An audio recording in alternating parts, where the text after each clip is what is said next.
मैं स्टार्ट करने जा रही हूँ। पीजीटी की भर्ती आई कल, ठीक है। एचएसएससी की एडवर्टीजमेंट नंबर 13/2019 पहले निकली थी, वो रद्द कर दी गई भर्ती। एचपीएससी में भर्ती दे दी गई, जबकि जो इशू का इन्होंने हवाला दिया वो इशू बहुत पुराना था और गजट अमेंडमेंट में लिख दिया था कि भाई जो ग्रुप बी की पहली सर्विसेज हैं, शुरुआती सर्विसेज, वो एचएसएससी करवा सकता है। लेकिन इन्हें कोई ना कोई बहाना करके अभ्यर्थियों की फीस भी तो हजम करनी थी और फिर बाद में इसमें इंटरव्यू भी लागू करना था, 70 और चीजें हो सकती है, तो उसको एचपीएससी में डाल दिया गया। एडवर्टीजमेंट नंबर 32/2022, ठीक है। 2015 में लास्ट पीजीटी की रिक्रूटमेंट निकली थी, जो 2018 तक लगाए गए हैं। लेकिन मतलब 2015 में निकली हैं, तो आप ये मान के चले कि 2015 में जो वैकेंसीज निकली थी उतने पदों की आवश्यकता थी 2015 में। तो उसके बाद यदि कोई भी भर्ती नहीं हुई है तो लगातार जो विभाग हैं, शिक्षा विभाग है, लगातार अन्य जितने भी सब्जेक्ट्स हैं उसमें रिक्तियां होनी चाहिए थी, क्योंकि समय दर समय, साल दर साल आपकी रिटायरमेंट भी होती जाती है, कुछ और अनहोनी भी हो जाती है, कहीं और किसी की जॉब लग जाती है, छोड़ के भी चला जाता है, तो वो पद भी तो रिक्त होते हैं। लेकिन यहाँ पे जबरदस्त मैजिक होता है हरियाणा में कि आप पद खाली ही नहीं होते हैं। मतलब मुझे समझ नहीं आ रहा है ऐसा कैसे होता है। हाँ, ये जो रिटायर्ड पर्सन होते हैं उन्हें रीइंस्टेट कर लेते हैं, ये एचकेआरएन में ठेके पे भर्ती करने की कोशिश करते हैं, ये सारे उल्टे सीधे काम करते हैं। लेकिन ये उल्टे सीधे काम कह के क्या किए जाते हैं कि जब भी परमानेंट रेगुलर भर्ती आएगी तो आप लोगों को हटा दिया जाएगा या सेवानिवृत्त कर दिया जाएगा। लेकिन क्या असल में ऐसा होता है? नहीं होता है, बिल्कुल भी नहीं होता। ये बैकडोर एंट्रीज होती हैं भाई। ग्रुप बी में सीधी बैकडोर एंट्री हो रही है, घुसा रहे हैं अंदर, बुला रहे हैं। रेगुलर करने की जरूरत क्या है जब कम पैसों में काम चल रहा है? तो ये सब चीजें हो रही है। आते हैं लाइफ टाइम एस्टेट, मैं सारे इश्यूज पढ़ूंगी एक एक करके, ठीक है, और एक एक इशू में इसमें ऑलमोस्ट सभी कवर करने वाली हूं। पहला, लाइफ टाइम एस्टेट वैलिडिटी।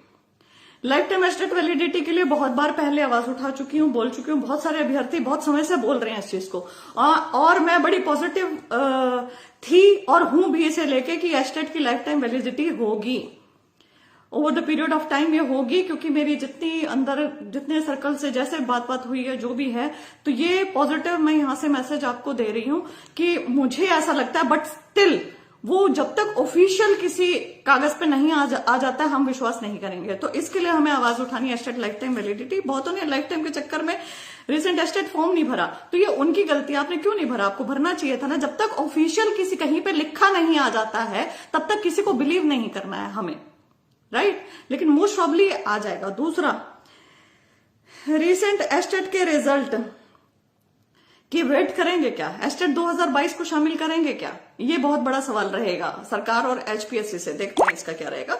2019 और 2022 एचएसएससी, एचपीएससी 3 साल तक, 2019 में जब ये भर्ती निकली थी एचएसएससी के द्वारा, अभ्यर्थी उसी पैटर्न पे तैयारी करते रहे। सिलेबस मेंशन्ड था, पैटर्न मेंशन था, अभ्यर्थियों को पता था कि ऐसे तैयारी करनी है, वो करते रहे। अचानक से इसे एचपीएससी को दे दिया, तो अब क्या सिलेबस रहेगा, क्या पैटर्न रहेगा, क्या क्राइटेरिया रहेगा, ये कौन बताएगा? और क्या ये एकदम आप मिराकुलसली मतलब अलग कर देने वाले हो, एकदम भिन्न कर देने वाले हो एचएसएससी से, या उसमें कुछ कॉमन भी डालने वाले हो? ये बहुत बड़ा सवाल है, क्योंकि एडवर्टीजमेंट के साथ ना सिलेबस दिया गया है, ना पैटर्न दिया गया है, ना ही क्राइटेरिया बताया गया है कि कैसे भर्ती करने वाले हैं। एक क्लॉज जरूर मेंशन्ड है जिसके बारे में मैं लास्ट में बात करूंगी, लेटर स्टेजेस पे बात करूंगी। लेकिन अभी आपने एडवर्टीजमेंट के साथ सिलेबस क्यों नहीं दिया है? पहला सवाल। दूसरा, क्राइटेरिया और पैटर्न क्यों नहीं बताया है? ये बताया जाए। और यहां मुझे पर्सनली जो भी मेरा इनके साथ अनुभव रहा है उसके हिसाब से बता सकती हूँ कि मुझे डर लग रहा है ये कहीं एकेडमिक जो क्वालिफिकेशंस है उसको बीच में ना घुसा दें रिटन एग्जामिनेशन के।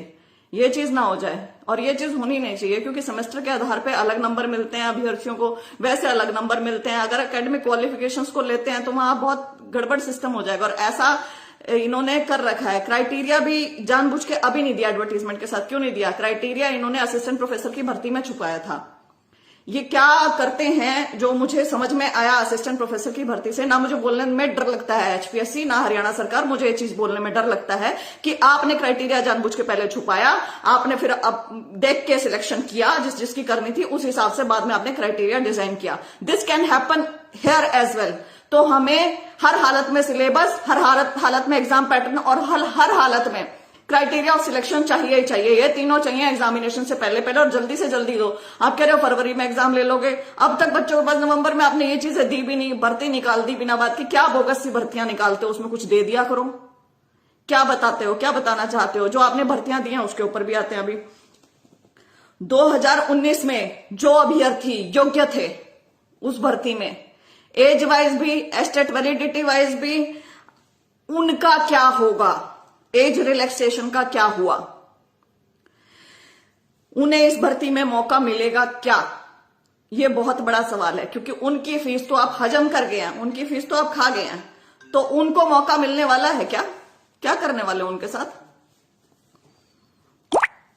अब भी 1000 रुपए का फॉर्म रखा गया है। बेरोजगारों से कमाई करने में मतलब हमारी सरकार नंबर 1 पे है। हमारी सरकार नौकरी देने में हो ना हो, बेरोजगारों से पैसे कैसे कमाने हैं, कैसे भर्ती निकाल के कैसे भर्ती रद्द करनी है और कैसे उनके पैसे खा जाने हैं, उसमें जरूर ये नंबर 1 पे है। एज रिलैक्सेशन चाहिए हमें। 2019 में जिन अभ्यर्थियों ने फॉर्म भरा था और जो उस टाइम एलिजिबल थे, जो आपकी गलती की वजह से आपने भर्ती रद्द करी है, उन अभ्यर्थियों को एज रिलैक्सेशन दिया जाए, एस्टेट की रिलैक्सेशन दिया जाए। एस्टेट खैर लाइफ टाइम वैलिड हो जाएगा तो ये वाला पॉइंट रहेगा नहीं, लेकिन स्टिल अगर ये ऑफिशियल डॉक्यूमेंट पे कहीं नहीं लेके आते हैं तो वो वाली वैलिडिटी अभी हमें चाहिए हर हालत में इस वैकेंसी में। ऐसा नहीं है कि तुम लोग भर्तियां निकालोगे, पैसे खाते रहोगे, लोगों की करियर के साथ भी खेल रहे हो, भावनाओं के साथ भी खेल रहे हो, हर एक चीज के साथ खेल रहे हो। मतलब टॉय खिलौने बना दिए हैं बेरोजगार, यहां से वहां बस इनको टॉस करते रहो। जो विषय 2019 में आए थे और जो विड्रॉ कर लिए गए वो महत्वपूर्ण विषय थे। असल में तो वहां पर भी थोड़े बहुत और विषय ऐड होने चाहिए थे। अभ्यर्थियों की डिमांड थी कि ज्योग्राफी की क्यों नहीं आई है, बहुत सारे अन्य विषयों की वहां पे भी डिमांड चल रही थी, लेकिन यहां तो कमाल ही कर दिया, गजब कर दिया। यहाँ की अगर हम पढ़ते हैं ना, मतलब मैंने लिस्ट पढ़ी और मुझे पढ़ के ऐसा लग रहा था कि ये ना सिर्फ और सिर्फ मजाक बनाने के लिए वैकेंसी आई हुई है। फाइन आर्ट्स के, computer science, music, physical education, mostly जो पद है वो इनके हैं। मैं ये नहीं कहती कि ये जरूरी सब्जेक्ट नहीं है, मैं ये कहती हूं कि यदि किसी लिस्ट में जरूरी सब्जेक्ट गायब हो और fine arts, music, computer, physical education ऐसे आ जाए तो क्या करें? कॉमर्स के 304 से 180 पद हो गए, 124 पद खा गए उनके। 2019 से 2022 में वो पद खत्म हो चुके हैं। कंप्यूटर साइंस के 1373 पद निकाले थे पहले, 1633 अब निकाले, 260 बढ़ा के निकाले हैं कंप्यूटर साइंस के। फाइन आर्ट्स के 35 थे, अब 580 निकाले हैं, 545 बढ़ा दिए गए। जब फाइन आर्ट्स के स्टूडेंट से मेरी बात हुई तो मुझे पता चला कि टोटल एस्टेट ही 500 से कम है हरियाणा में। फाइन आर्ट्स के एस्टेट ही 500 से कम है, वैकेंसी आप 580 निकाल रहे हो। समझ नहीं आया मुझे यहाँ पे ये चीज। तो यहां मंशा समझते हैं हम, समझना, read between the lines too. हालांकि मैं सब कुछ बोल ही रही हूं। उसके बाद हिस्ट्री के 329 से 220 पद कर दिए, 109 यहां पे गायब कर दिए। मैथ्स के 522 से 250 पद कर दिए, 272 यहां पे खत्म कर दिए। म्यूजिक के 35 से 80, 45 बढ़ा दिए। फिजिकल एजुकेशन के 241 से 680 कर दिए, 439 बढ़ा दिए। तो आप समझ रहे हो क्या किया है इन्होंने। और जो पद गायब कर दिए, बायोलॉजी के गायब कर दिए 127 पद, केमिस्ट्री के गायब कर दिए 131, इंग्लिश के 530, हिंदी के 194, उर्दू के 6। जब आरटीआई लगाते हैं ज्योग्राफी की, जो काफी समय से सोशल मीडिया पे घूम रही थी, उसमें आरटीआई में हरियाणा सरकार बताती है कि इनके पास 443 पद खाली हैं ज्योग्राफी के। खाली है तो उनका क्या करोगे? खत्म करोगे क्या? भूगोल की स्ट्रीम स्कूलों से, जैसे स्कूल खत्म किए हैं वैसे भूगोल भी खत्म कर दो। इकोनॉमिक्स का कोई पद नहीं है, संस्कृत का कोई पद नहीं है, पंजाबी का कोई पद नहीं है। पंजाबी के ऊपर मुझे हैरानी होती है, कारण उसको यह कि खुद सीएम साहब ने सिरसा में, जब गुरु नानक देव जयंती थी ना, 550वां जन्मदिन था 2019 में, तब सीएम साहब ने कहा था कि पंजाबी की भर्तियां निकलेंगी, बंपर भर्तियां निकलेंगी। कहां गई? मुख्यमंत्री की जुबान की कोई वैल्यू नहीं है। मुख्यमंत्री ऐसे ही आश्वासन देते हुए घूमते रहते हैं यहां से वहां। बेरोजगार पागल हैं आपके पास, इधर से उधर चक्कर काटते रहते हैं, आते रहते हैं। बेवकूफ हैं हम लोग। 176 पोस्ट टीजीटी पंजाबी की निकली थी 2019 में, लेकिन वो भी विड्रॉ कर ली। ये बताओ क्या करते हैं? मैं कहता रही, ये दूर से पानी की बोतल दिखाते हैं, ये देखो पानी, देते हैं नहीं है, देंगे कब? इलेक्शन के पास। जब देंगे जब तुम मर रहे होगे, जब तुम हाथ जोड़ के पानी मांगोगे, और जब पानी देंगे और तुम कहोगे hi thank you very much, तुमने हमें बचा लिया। जब सोचने समझने की शक्ति गायब हो जाएगी ना, तब पानी मिलेगा। यही चीज तो हो रही है यहाँ पे। और क्या हो रही है? ये क्या वैकेंसी निकाली आपने? 3800 पहले निकाली थी, 3800 अब निकाल दी, लेकिन किससे? कहां है हिंदी, इंग्लिश, उर्दू, पंजाबी, संस्कृत लैंग्वेज के विषय? कहां है biology, chemistry, physics, science stream पूरी पूरी खत्म? कहां है इकोनॉमिक्स, साइकोलॉजी, कहां है ये सब पद? इनके टीचर्स नहीं चाहिए हमें हरियाणा में। जानबूझ के फाइन आर्ट्स, म्यूजिक दिख नहीं रहा हमें। अरे इनके ये पद भी निकाल दो, लेकिन जरूरी पद, लैंग्वेज पद।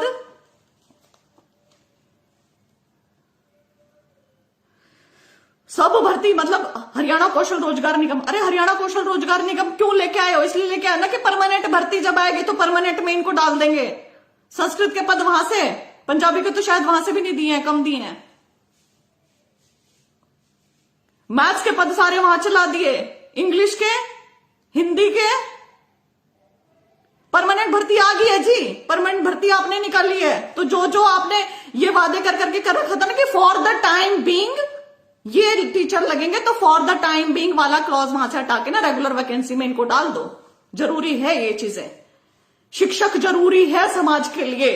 जिसको सबसे ज्यादा इग्नोर किया जा रहा है वो जरूरी है। हमें स्कूल चाहिए, हमें शिक्षक चाहिए, हमें ये चीजें चाहिए। हमारे टैक्स का पैसा बीजेपी कार्यालय बनाने में ना लगे, हमारे टैक्स का पैसा यहां वहां फालतू वेस्ट ना हो, हमारे टैक्स का पैसा स्कूल बनाने में लगे, बंद करने में नहीं। हमारे टैक्स का पैसा शिक्षक भर्तियों में लगे, शिक्षकों को लगाने में लगे।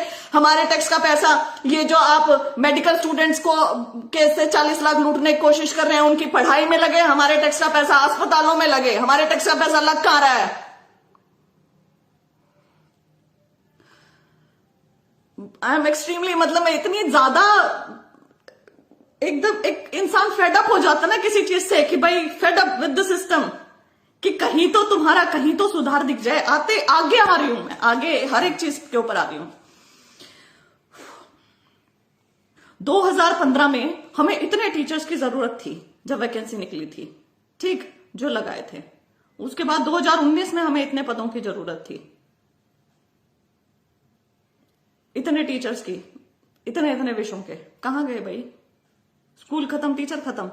या फिजिक्स वाला मैथ्स पढ़ा लेगा, मैथ्स वाला फिजिक्स पढ़ा लेगा, या आपके हिसाब से तो कंप्यूटर साइंस वाला उर्दू और पंजाबी भी पढ़ा लेगा, क्योंकि उसके तो पद निकले नहीं है। कॉमर्स वाला बायोलॉजी पढ़ा लेगा, फाइन आर्ट्स म्यूजिक वाला शायद केमिस्ट्री, इकोनॉमिक्स, ज्योग्राफी पढ़ा लेगा, है ना? यही तो इनकी थ्योरी है। पता हो पीजीटी किसके लिए होता है? पोस्ट ग्रेजुएट टीचर होता है। आपने तो 1:30 बना दिया।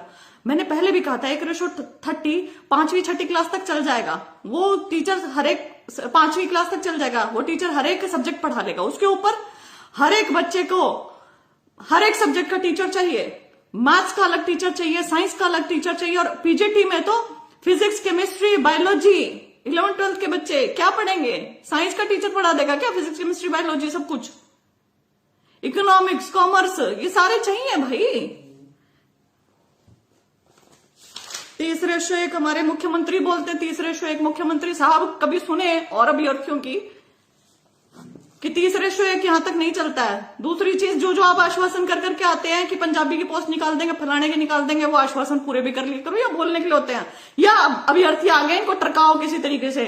ठीक है, इनके मन की बात बोल दो थोड़ी सी और इनको भेजो। ठीक है, इनके मन की बात बोल दो, इनका अनशन तुड़वा दो। ठीक है, इनके मन की बात बोल दो, 1-2 आश्वासन बोल दो और इनको करो साइड में। यही तो चल रहा है, साइड लाइन ही तो कर रहे हैं। तो ये भर नहीं रहा है क्या हमारे अंदर? भर रहा है ना हमारे अंदर, प्रेशर बिल्ड कर रहे हैं ना। तो जब ऐसे प्रेशर डालेंगे तो स्प्रिंग की तरह उछल के भी तो आएगा सब कुछ। एनीवेज, इसके बाद गुड एकेडमिक रिकॉर्ड वाली जो चीज है, ये बहुत सारे अभ्यर्थियों ने मुझे लिखा और मैंने इसमें पढ़ा भी, और ये सच में वैलिड पॉइंट है। गुड एकेडमिक रिकॉर्ड की कंडीशन अब एचपीएससी ने चेंज कर दी है। ये कंडीशन जो एचपीएससी ने डाली है, ये पहले डाली थी 2015 में एचएसएससी ने, फिर इसके ऊपर केस हुआ था, फिर उसके बाद स्टैंड लिया गया था, चेंज हुआ था। और फिर उसके बाद जब ये स्टैंड लिया गया था ना, Rakesh Kumar and another versus state of Haryana CWP number 19747 ये केस था। HPSC हरियाणा सरकार, ये हम बताएंगे आपको, क्योंकि आप लोग एडवर्टीजमेंट बनाते हो तो देखते नहीं हो। आप लोग एडवर्टीजमेंट तो बस कॉपी पेस्ट करनी होती है, यहां से कॉपी करके यहां पे पेस्ट कर दी और अपने मतलब की जो सिलेबस एग्जाम पैटर्न क्राइटेरिया था वो गायब कर दिया। क्यों? वो अपने हिसाब से करना है, बंदे भी तो सेट करने हैं, राइट। तो यहां से ये बस ये चेप दिया और वो उठाना भूल गए हैं। तो ये चेपते हो तो आगे उनके कोरिजेंटम भी पढ़ लिया करो, जो उन्होंने आगे निकाल रखे हैं। राकेश कुमार का जब ये केस हुआ था तो ये जो गुड एकेडमिक रिकॉर्ड है इसकी कंडीशन चेंज हो गई थी, और अब मैं ये पढ़ रही हूं आपके लिए, मैं ये पढ़ रही हूं, ठीक है, ताकि आप इसे चेंज कर सकें। गुड एकेडमिक रिकॉर्ड जो इन्होंने निकाला है, इनके हिसाब से in case of direct recruitment consistent good academic record means that out of lower qualification that is matric 10+2 graduation, सबके बीच में स्लैश है, ठीक है, then the requisite minimum qualification one must secure at least 50% in 2 lower exams and 45% in 3rd lower exam. If there is only 2 lower exams, then one must secure at least 50% in one exam and 45% in another. इन्होंने ये कहा है कि 10वीं 12वीं और graduation में तीनों में से 2 में 50% होने चाहिए और 1 में 45 होने चाहिए। यदि 2 ही हैं लोअर एग्जाम तो 1 में 50 हो, 1 में 45 हो। अभ्यर्थी यहां भी कंफ्यूज हो रहे हैं, कह रहे हैं जी 10th में 45 मांग रखी है, ऐसा नहीं है, वहां पे स्लैश है। उन्होंने 3rd लोअर का मतलब ये मत सोचो कि 10th बोल रहे हैं वो, इसमें यह है कि तीनों लोअर में से, क्योंकि तीनों के बीच में स्लैश है, किसी भी 1 में 45 चलेगी, 2 में 50 चलेगी। तो HPSC ये एक्चुअली में चेंज हो गया था, और ये जो अब आया था नया है वो मैं पढ़ के आपको बता रही हूं। Good academic record candidates having 50% marks after taking average of any 3 exam from 10th 12th graduation PG as the case में be, however the candidate must have at least 50% marks in post graduation except PGT computer science, जिसमें 55 चाहिए। तो HPSC ये change हो गया था, इसमें अब कहा गया था कि 10वीं 12वीं ग्रेजुएशन में तीनों में एवरेज 50% होने चाहिए। ऐसा नहीं है कि 45 किसी में 50 किसी में। तो ये ना देख लेना, ऐसी जानबूझ के मत निकाला करो अपनी ये भर्ती, अपनी ये जो रिक्रूटमेंट्स हैं कि जिनके ऊपर लिटिगेशन फाइल होती फिर, और लिटिगेशन का सिर्फ अकेला ये नहीं है क्राइटेरिया फाइल होने का, बहुत सारी और भी चीजें उसके ऊपर भी आती हूँ। अच्छा जी, इसके बाद हमने ये कर लिया है ना गुड एकेडमिक रिकॉर्ड, यस। अब इसमें कुछ सब्जेक्ट्स की जो भर्तियां निकली हैं उसके बारे में बात करना चाहूंगी। जैसे PGT कंप्यूटर साइंस है भाई, PGT कंप्यूटर साइंस में MSc computer science regular 2 year course eligible कर रखा है, MCA regular 3 year course eligible कर रखा है, ठीक है, BE BTech computer science, computer engineering, IT regular course सब एलिजिबल कर रखे हैं। लेकिन इंटीग्रेटेड 5 ईयर डिग्री को एलिजिबल क्यों नहीं किया है HPSC? जिसने BCA किया है 3 साल, MCA किया है 2 साल, उसको एलिजिबल आपने नहीं किया है। जो 5 साल से कर रहा है, कंप्यूटर पढ़ रहा है, वो एलिजिबल नहीं है। लेकिन जो BA करके MA कर रहा है, MCA कर रहा है, वो एलिजिबल है। जिसने 3 साल कंप्यूटर पढ़ा है वो एलिजिबल है, जिसने 5 साल कंप्यूटर पढ़ा है वो एलिजिबल नहीं है। तो एक तो ये चेंज कर लें, क्योंकि ये लिटिगेशन का एक बहुत बड़ा तरीका रहेगा। और आपको एक और चीज बता देती हूँ, आप श्वेता को बोलते हो ना कि श्वेता भर्तियां अटका रही है, कुछ बोल रही है, ये बहुत बेहद गलत है। मैं आप लोगों की आवाज उठा रही हूं और यहां पे मैं आप लोगों के लिए ही बोलना चाहती हूं कि क्या ये गलत नहीं है कि MCA वाले को एलिजिबल कर दिया लेकिन BCA प्लस MCA वाले को नहीं किया है। MCA वाले 3 ईयर को एलिजिबल किया है, लेकिन BCA जिसने 3 ईयर किया और MCA 2 ईयर किया वो एलिजिबल नहीं है। ये गलत है ना। अब अगर एक अभ्यर्थी भी कोर्ट में खड़ा हो जाता है ये चीज लेकर कि आप मुझे एलिजिबल करें, तो क्योंकि वो एक PGT कंप्यूटर साइंस पूरी PGT की भर्ती में आ रही है, इस एडवर्टीजमेंट के अंदर है ये 32/2022 के अंदर, तो पूरी भर्ती के ऊपर स्टे लगेगा कि नहीं लगेगा? तो मैं तो इनकी मुफ्त की ऑनरेरी, मैं इनको चीजें बता रही हूं, मैं एम्प्लॉय थोड़ी हूं मैं इनकी, लेकिन मैं इनको चीजें बता रही हूं ताकि करेक्ट करके डाल दें, क्योंकि इनके खुद के कर्मचारी अधिकारी तो शायद देख नहीं रहे हैं एडवर्टीजमेंट ध्यान से। इसके अलावा आपका PGT political science, PGT political science के अंदर पब्लिक एडमिनिस्ट्रेशन को क्यों नहीं आप ले रहे हैं? पब्लिक एडमिनिस्ट्रेशन की फिर कब पोस्ट निकलेंगे? क्योंकि पब्लिक एडमिनिस्ट्रेशन को तो कोई भी कंसीडर नहीं कर रहा है कहीं पे भी। वेयर विल दे गो? तो उनको उनके बारे में भी तो सोचना चाहिए ना। अच्छा, अब इनका पढ़ती हूं मैं नोट 2, मैंने इसकी फोटो ली थी अपने स्क्रीनशॉट ले रखा है अपने फोन में, दूसरे फोन में, तो मैं ये पढ़ना चाहती हूँ। ये मेरे को ना थोड़ा लगा है गड़बड़। नोट 2 में तो सेकंड इन्होंने लिखा है, no enquiry asking for advice as to eligibility will be entertained. We are not asking for your advice, we are rather suggesting you that you have done a so many blunders mistakes in your advertisement, kindly correct them, otherwise your vacancy will go into the court of law, HPSC. Okay, हम आपसे advice नहीं मांग रहे हैं, हम आपको advice दे रहे हैं कि आपने जो जो गलतियां कर रखी हैं इन्हें समय रहते ठीक कर ले, अदरवाइज आपकी जो भर्ती है वो कोर्ट में जा रही है। अभ्यर्थी इसमें कोई ना कोई कर देगा, और मैं हाथ जोड़ के बोलती हूँ कि मैं बिल्कुल नहीं चाहती हूं कि इसके ऊपर कोई भी अड़चन आए। मैं चाहती हूं भर्ती पूरी हो, लेकिन इसको समय रहते ठीक भी कर दें, क्योंकि अगर एक भी बच्चा चला जाता है तो भर्ती अटक जाती है। फिर नाम लेते हो तुम श्वेता ने कर दिया, श्वेता कुछ नहीं करती है, श्वेता बस तुम्हारी आवाज उठा रही है। इसके अलावा इन्होंने 4th में डाला है, 6th में डाला है, सॉरी, जो डाला है उसमें मुझे समझ नहीं आ रहा है। Will you be conducting any recruitment test because you have given so much importance to the academic qualification thing. ये यहाँ पे लिखते हैं, in the event of number of applications being large, commission will adopt a shortlisting criteria to restrict the number of candidates to be called for interview to a reasonable number by any or more of the following methods. First, on the basis of percentage of marks of the candidates in the essential minimum educational qualification prescribed in the advertisement, on the basis of percentage of marks of the candidates in different educational qualification with weightage as decided by the commission। अब यहाँ पे ना ये इतने शाणे हैं, इन्होंने ये जो क्लॉज डाला है, और ये क्लॉज इतना खराब है ना, इतना खराब है, मैं बता नहीं सकती कि ये कितना खराब है। अब इसमें जो हम मीनिंग समझेंगे। पहला इन्होंने कहा है कि परसेंट, मान लीजिए कि भाई अगर ज्यादा आ जाती है नंबर ऑफ एप्लीकेशंस तो हम रिक्रूटमेंट टेस्ट कंडक्ट करवा लेंगे, ठीक है, और the candidate should therefore mention all his, हाँ, तो अगर थोड़ा कम आता है तो on the basis of percentage of marks, और थोड़ा कम कैसे कि मान लीजिए फाइन आर्ट्स में कम आ गई वैकेंसी, तो फाइन आर्ट्स का क्या पता रिक्रूटमेंट टेस्ट ना करवाएं। कंप्यूटर में कम आ गई वैकेंसी, तो क्या पता कंप्यूटर का रिक्रूटमेंट टेस्ट ना करवाएं। तो उसमें जितनी वैकेंसी होंगी उसको कैसे डिसाइड किया जाएगा, ये वाली चीज वो मेंशन्ड है यहाँ पे।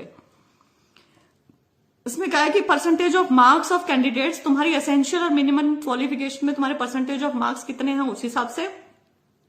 Percentage of marks in different educational qualification with weightage as decided by commission. अब ये मुझे समझ नहीं आया कि रेलेवेंट एजुकेशनल क्वालिफिकेशन कुछ हद तक ठीक है कि भाई मैं म्यूजिक की हूं और मैंने म्यूजिक पढ़ रखा है और मेरे म्यूजिक में 80% नंबर है और आपने मुझे कंसीडर कर लिया 70% के ऊपर वाले के, वो तो मैं समझ गई। डिफरेंट एजुकेशनल क्वालिफिकेशन का क्या मतलब, और डिफरेंट एजुकेशनल क्वालिफिकेशन को यहीं क्यों नहीं मेंशन कर रहे हो आप कि कौन सी डिफरेंट एजुकेशनल क्वालिफिकेशन, और with weightage as decided by commission. With weightage as decided by commission मतलब अगर म्यूजिक वाले को मान लीजिए कल को ये कुछ चेंज कर देते हैं, कहते हैं म्यूजिक में 80% तो ठीक है, अरे तुमने साथ में लॉ पढ़ रखी है, तुम्हें तो भाई मैं 20 नंबर दूंगा, अरे तुमने कॉमर्स पढ़ रखी है, तुमने आर्ट्स पढ़ी हुई है, चलो तुम्हें 2 number. With weightage as decided by commission, इसका ये अर्थ है। ये किसी को भी ठीक है ये कर सकते हैं इस लाइन के हिसाब से, बहुत बड़े मैनिपुलेटर्स हैं। तीसरा, on the basis of desirable qualifications और एनी वन और all of the desirable qualifications if more than one desirable qualification is prescribed on the basis of higher educational qualifications than the minimum essential prescribed in the advertisement, on the basis of higher experience in the relevant field that the minimum prescribed in the advertisement, by counting experience before or after the acquisition of minimum essential qualifications by holding a recruitment test। तो ये चीज है इसके अंदर। लेकिन यहाँ पे ना देखो डर मैं क्या बोलती हूँ, इन्होंने क्या किया था, असिस्टेंट प्रोफेसर की भर्ती में इन्होंने कोई क्राइटेरिया ऑफ सिलेक्शन नहीं बताया था। अभ्यर्थी बैठे जाकर, फिर उन्हें पता चला कि वो जिस रिक्रूटमेंट टेस्ट में बैठे हैं वो 100 अंकों का जरूर है, लेकिन उसमें उसका 50% ही लिया जाएगा, मतलब 100 अंकों को 50 कर दिया गया और 50 प्लस 37.5 एकेडमिक क्वालिफिकेशन के डाल दिया, 12.5 का डाल दिया इंटरव्यू। अब आप समझो 50 नंबर तो आपने अपने लिखित में ले लिए, वहां पे तो किसी का जोर नहीं है, आपने लिखित में जो लिखा होगा, जो मार्क करे हैं वो आपके नंबर हैं, आपको पता है। लेकिन बाकी के 50 नंबर किसके पास गए, कमीशन के पास। बाकी के 50 नंबर 37.5 पर जो अंक दिए हैं ना, उसका क्राइटेरिया मैं पूछ पूछ के पागल हो गई। हर अभ्यर्थी पूछ पूछ के आरटीआई लगा लगा के कि 37.5 नंबर तुम किसको दे रहे हो बताओ, लेकिन इन्होंने बताया नहीं। इन्होंने इस चीज को सीक्रेट रखा। इन्होंने इस चीज को जब ज्वाइनिंग हो गई थी असिस्टेंट प्रोफेसर वाली, उसके 1 साल बाद तक सीक्रेट रखा। आरटीआई पे आरटीआई फाइल हो रही है, इनके ऊपर केसेस दर्ज हो गए, तो एक केस में जाके इन्होंने किसी तरीके से वो 37.5 का बताया, और जब जाके बताया तब दिमाग खराब हो गया कि इन्होंने क्या करा है। और उससे ज्यादा पता है दिमाग कब खराब हुआ, जब विभिन्न विषयों के विभिन्न 37.5 अंक मिले। जब ये पता चला कि अच्छा केमिस्ट्री में ये है 37.5 अंक, लेकिन जूलॉजी में तो ये है, अरे नहीं फिजिकल एजुकेशन में तो वो है। 37.5 अंक अपने हिसाब से इन्होंने दिए थे अलग अलग सब्जेक्ट में, अलग अलग तरीके से। तो इसका क्या अर्थ हुआ, कोई भी समझदार व्यक्ति है वो 2 सेकंड में समझ जाएगा कि पहले सिलेक्शन हुआ, सिलेक्शन जिस आधार पे हुआ, जिसका सिलेक्शन किया गया उस आधार पे फिर इन्होंने 37.5 अंक डिसाइड करे कि कैसे कैसे देंगे, तब वो आए हैं। और ऐसा ही ये पीजीटी में कर सकते हैं, no doubt about it. I have no faith in HPSC, Haryana public service commission, क्योंकि ये जो बॉडी है ना, ये अब एचसीएस का भी तो एग्जामिनेशन लिया है, वही भर्ती वही बच्चे बताया जा रहा है जो अनिल नागर ने जिनके रोल नंबर रखे हुए थे उनकी जेब से निकले थे, जो मार्क कर रहे थे, उन अभ्यर्थियों को दोबारा एचसीएस में बैठने के लिए दिया गया है। क्या ट्रस्ट करके चलेंगे इनके ऊपर। तो एचपीएससी ये ना जो आप लोगों ने गलतियां कर रखी हैं वो ठीक करो। और बाकी हरियाणा सरकार, मंशा तो आपकी पता चली गई है, ये जो सारी की सारी जो रिक्रूटमेंट निकाली है कि 1500 आपने वैकेंसी निकाल दी, सॉरी 1633 कंप्यूटर साइंस, मतलब आधी वैकेंसी आपने कंप्यूटर साइंस से भर दी, फिर fine arts, music, physical education. तो उससे देख के ही पता चलता है कि आप शिक्षा के प्रति गंभीर ही नहीं है। कोई लैंग्वेज की भर्ती नहीं, कोई कुछ नहीं, कोई मेन सब्जेक्ट नहीं। तो ये क्या समझ में आ रहा है, थोड़े से भी यदि पढ़े लिखे हो ना हरियाणा के, तो ना समझो, इस चीज को डालो अपने दिमाग में कि ये क्या करना चाह रहे हैं हमारे साथ, हमारे बच्चों के साथ। और जिन अभ्यर्थियों ने योग्यता हासिल की हुई है, एस्टेट किया हुआ है, शिक्षक हैं जो भर्ती हुई बाट देख रहे हैं, उनके साथ। कहने को 3800 वैकेंसी निकली है, लेकिन निकली क्या है, कोई अनभिज्ञ नहीं है। जितने शिक्षक हैं सब जानते हैं इस चीज को। और जो अभ्यर्थी एचपीएससी गए थे, उन्हें वर्बली कहा गया कि इसमें 50% वाली कंडीशन भी ये डालने वाले हैं। अब ये ऑफ दी, मतलब मैं क्या बोलूं, मैं इस चीज को ये बोलूंगी कि हालांकि ये ऑफिशियल नोटिफिकेशन में आया नहीं है, एडवर्टाइजमेंट में आया नहीं है, लेकिन मैं इसे बोलना चाहती हूं, ठीक है। और मैं इनको जो वर्बली बोला गया है वो आपको बता रही हूं। 50% की कंडीशन का अर्थ होगा कि यदि कोई अभ्यर्थी 50% अंक ले लेता है एग्जामिनेशन में, तो ही अगली स्टेजेस पे जा पाएगा, इंटरव्यू की स्टेज तक जा पाएगा, अदरवाइज नहीं जा पाएगा। ये इन्होंने एडीओ में करा है, ये जितनी आगे सारी भर्तियां आ रही है, शायद वेटरनरी सर्जन, ये सब कुछ सब में है ये 50% वाली कंडीशन। तो ये जो कंडीशन है, ये डालने का औचित्य क्या है? आप अभ्यर्थियों की नॉलेज चेक कर रहे हैं, ठीक है, बहुत अच्छी बात है, फिर पेपर उसी हिसाब से आना चाहिए। लेकिन जो मुझे पर्सनली लगता है वो ये है कि भर्ती 3800 की जरूर निकली है, होंगे 1,500 ही, 1,500-2,000, इससे ज्यादा नहीं। क्योंकि एग्जामिनेशन ऐसा बनाया जाएगा कि कोई 50% क्रॉस ना कर पाए या हरियाणा वाले ना कर पाए। मैं बहुत ज्यादा आहत हूं ये चीज देखकर। पंजाबी वैकेंसी के लिए बोल दिया है गुरनाम भाई। मेरे हिसाब से मैंने जितने इश्यूज हैं सारे के सारे यहाँ पे कवर कर लिए हैं। जो अगर कोई रह गया होगा तो मुझे ईमेल कर देना। मैं यहाँ आपको ना ये कहना चाहती हूँ कि देखो, मैं बहुत पॉजिटिव हूँ इस चीज को लेके कि भर्तियां रेगुलर निकलनी चाहिए, रेगुलर भर्तियां होनी चाहिए, बेरोजगारी जितनी है हमारे प्रदेश में वो दूर हो जाए, हर एक योग्य बच्चे को रोजगार मिलना चाहिए, उसका अधिकार है। सरकारें आती ही इसलिए कि वो बच्चों को रोजगार दे। मेरी इतनी मंशा रहती है, मेरी बिल्कुल ऐसी मंशा रहती कि मैं तुम्हारी एडवर्टीजमेंट वापस करवाऊं या नेगेटिव उसमें तुम मुझे देखो, ऐसा कुछ भी नहीं है। Because I have been through it. आप जहां पे हो वहां पे मैं रह चुकी हूं, उस दर्द को महसूस कर चुकी हूं, उस प्रक्रिया से गुजर चुकी हूं, राइट। और उस प्रक्रिया से गुजर चुकी हूं, इनसे भिड़ चुकी हूं, सुप्रीम कोर्ट तक लड़ चुकी हूं, तो मैं जानती हूं कि ये कहां कहां क्या क्या करते हैं। इस वैकेंसी में मैंने जितनी बातें बोली हैं, आपको इसमें से कुछ भी लगा? चीज कि भाई मैंने गलत बोली है। हम क्यों ना डिमांड करें कि हमें सिलेबस मिले एडवर्टीजमेंट के साथ, हम क्यों ना डिमांड करें हमें पैटर्न मिले, हम क्यों ना डिमांड करें कि हमें क्राइटेरिया ऑफ सिलेक्शन बताएं। ये बड़ी इंपॉर्टेंट चीजें हैं।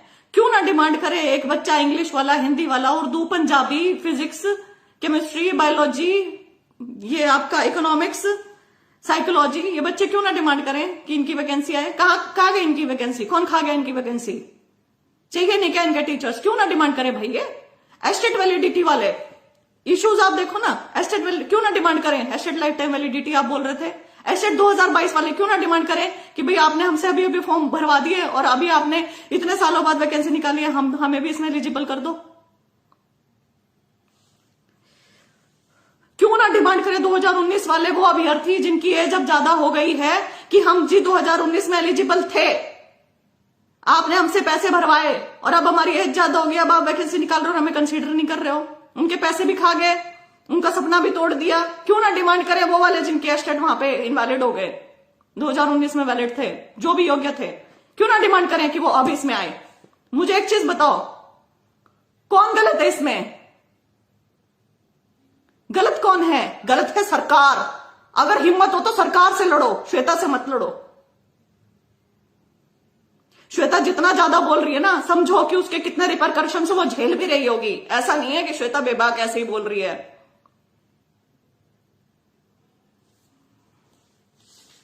HKRN में सब डाले जा रहे हैं, क्यों ना विरोध करें कि आप टेम्पररी बेसिस पे इतना ज्यादा जोर क्यों दे रहे हो, रेगुलर क्यों नहीं लेके आ रहे हो? बताओ ना मेरे को, क्या इसमें गलत बोल रही हूं मैं? गुड एकेडमिक रिकॉर्ड, कोई खुद से गलत डाल देते फिर कहते एडवाइस हमसे मांगने मत आना। तो क्या करेंगे अब, तुम्हारे ऊपर केस कर दे जाके? क्यों ना कहें कि इसको ठीक करो। MCA वाला जैसे मैंने केस बताया, क्यों ना इंटीग्रेटेड 5 साल वाले एलिजिबल हैं, क्यों ना वो लोग जाएं, खड़े हों। उन्होंने भी तो पढ़ाई कर रखी है भाई, क्या उन्होंने कर रखी है जिनका यहां पे लिखा हुआ है?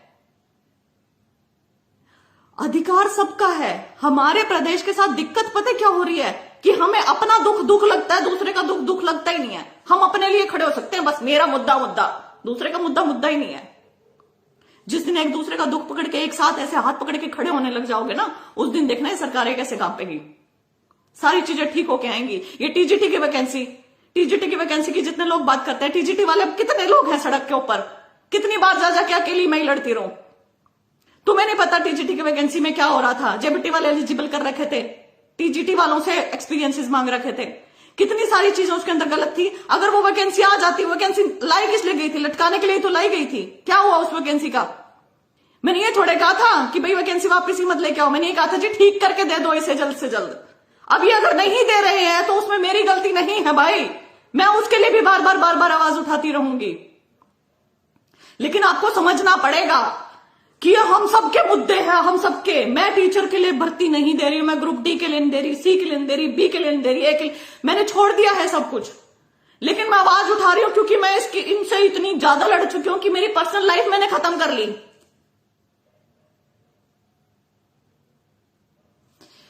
कितने संस्कृत, पंजाबी, मेरे सब्जेक्ट की भर्ती नहीं आई है, ये नहीं आई है, वो नहीं, कितने लोग मतलब कितने ज्यादा दुखी है। तुम एक दूसरे का दुख नहीं समझ सकते हो। मुझे इतना फील क्यों होता है? मैं ही इमोशनल इंसान हूं एक अकेली इस धरती के ऊपर, या हरियाणा के अंदर। खड़े हो ना एक दूसरे के लिए, ये सब हमारे साथ कर रहे हैं, हमें क्यों नहीं गुस्सा आ रहा है? They want to close this government schools. Deepak Chaudhary, you're absolutely right. They have already closed 4803 schools. And they are moving ahead with their plan because we are not reacting. Because we have developed this habit of accepting everything. Because we have developed this habit of कि जो भी हमें हमारी plate में परोसा जाएगा, चाहे वो कुछ भी हो, हम उसे खा लेंगे। हम उसे नाक बंद करके, आंख बंद करके, हम गला पकड़ के उसे खा लेंगे, निगल लेंगे। हम ऐसे हो गए हैं। क्योंकि खैर,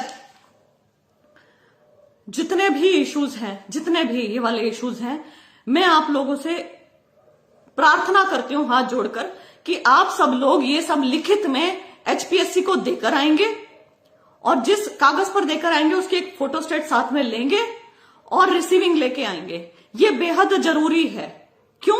क्योंकि सब लोग ये कहते हैं, हालांकि मैं लड़ रही हूं, कहते हैं श्वेता कोई प्रॉब्लम हो रही है और किसी को नहीं हो रही। जब तक एग्रीव्ड बच्चा घर से नहीं निकलेगा ना, और एग्रीव्ड बच्चा ये ना सोचे कि मैं क्यों जाऊं, मेरी जगह पे कोई और चला जाएगा, ऐसा मत करो। जाओ, पंजाबी वाले बच्चे इकट्ठे होके जाओ एजुकेशन डिपार्टमेंट, क्योंकि आपकी वैकेंसी वहां से नहीं आई है ना, आप वहां से देखो। ज्योग्राफी वाले वहां से देखो, जहां आपका समाधान हो सकता है वहां जाओ। जहां जैसे कंप्यूटर वाले वो HSSC जाओ, एजुकेशन डिपार्टमेंट जाओ, लिखित में ये चीज देकर आओ कि यहां गलती है, इसे ठीक करो। ये करवानी है। जहां तक सिलेबस, एग्जाम पैटर्न और क्राइटेरिया की बात है, ये हर कोई अभ्यर्थी जो भी जा रहा है वो अपनी एप्लीकेशन में लिख के देगा। ठीक है सुमन लता बहन, मैंने ये सारा कुछ पीछे बोल दिया, आप उसको देख लेना। मैं कह रही हूं अपने इशू पे फोकस करो, और जो जनरल इशू रहेगा ना, जैसे आपको सिलेबस चाहिए, क्राइटेरिया चाहिए, एग्जाम पैटर्न चाहिए, तो उसके बारे में सब लिखेंगे। हमें चाहिए, हमें दूसरी असिस्टेंट प्रोफेसर वाली भर्ती नहीं चाहिए यहाँ पे, क्योंकि आप हर एक केस में से बच के निकल रहे हैं यहां से, इसका मतलब ये नहीं है कि आप गलत नहीं है।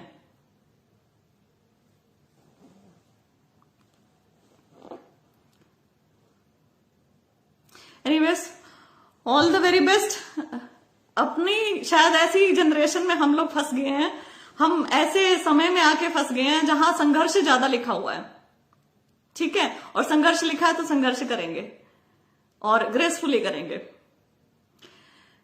विजय सिंह, मुझे पता है ज्योग्राफी की नहीं आई है, इसी बारे इस संदर्भ मैंने बोला भी, और 443 आपकी RTI घूम रही है ना, तो जाओ ना एजुकेशन डिपार्टमेंट, पूछो कि क्यों नहीं दी है। ठीक है, all the very best. I will always be with you. Do not think that मैं नहीं हूं। मेरा शिक्षा के प्रति, शिक्षकों के प्रति, स्कूलों के प्रति बहुत ज्यादा झुकाव है। क्योंकि मैं जानती हूं कि यहीं से ही नींव डलेगी अच्छे समाज की। और यहां हमारे प्रदेश में क्या हो रहा है, नींव ही हिलाई जा रही है हमारी, तो नींव ही उखाड़ी जा रही है, और हमें गुस्सा नहीं आ रहा है।